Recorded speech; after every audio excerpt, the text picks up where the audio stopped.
got this letter. And when I received this letter, first of all, you'll notice it's written at about a 4th or 5th grade level. It says he's 16 years old. So my immediate thought went to, okay, certainly he's done something that is abhorrent to society to end up in jail, but at the same time, where was the educational system bringing him along? And in other words, did Brian fail us or have we failed him? I started thinking about those issues. And I also started to say to myself, well, what resources do I have to catch Brian? What can I do? I have a foundation that was mentioned in my introduction called the Manifest Your Destiny Foundation. And I decided here that a young man with a 16-year-old young man with a 3rd or 4th grade level education, he must have really had to work hard just to read my book. How much time did it take him to read and struggle through the book, to finish it and actually understand it, and hopefully it seems to be impacted by it? So I said, you know what, a young man who has the courage to sit down and write a letter and be vulnerable from jail, because what happens, I work with a lot of incarcerated individuals, most of the young men become more hardened. They don't want to ask for help. They don't want to admit that they're vulnerable, that they need help, so they develop harder exteriors. So what type of courage this young man must have had to reach out and send this letter? So I said, you know what, I was going to use my foundation and the resources that I had to catch him. So as soon as he was going to get out, I was going to make sure, one, we were going to get him a tutor, he's going to get his GED. And then two, I was going to make sure we're going to get him into a junior college or some type of college, and my foundation was going to pay for that. And three, I was going to use every resource and tool I had to have a major intervention in this young Brian's life. So by the time the plane landed, I had basically planned out Brian's life. I planned the rest of it out. I said to myself, the best thing this young man ever did was to write that letter. And so I told my assistant, I said, let's start making some calls. So let's call the people, let's find out where he is, let's do this.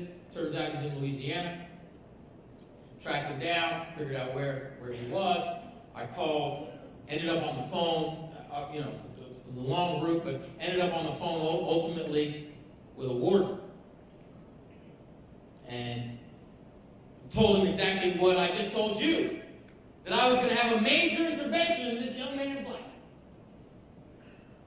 And the wardens, paused for a minute after I had spoken so passionately about intervening in Brian's life, and he said, well, Mr. Hill, he called me Mr. Hill, even though that's my first name. I don't know why he did that. Mr. Hill,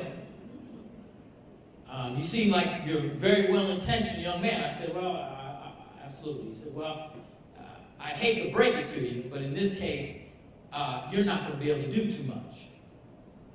And I said, well, Warden, why is that? He said, well, you got to understand that, Mr. Hill, you'll be dead, and I won't be the warden anymore by the time this Brian gets out. He said, well, we tried him as an adult, and he's going to be here a very long time. And right then I was struck, thinking about how many Brians and Briannas are out there that we don't catch before it's too late. And I was really upset. It really bothered me because for Brian, it's too late in certain ways. And that's not to say he can't actually make a difference. But for the work I was going to attempt to help him with, it was too late. But where was I before he committed that crime?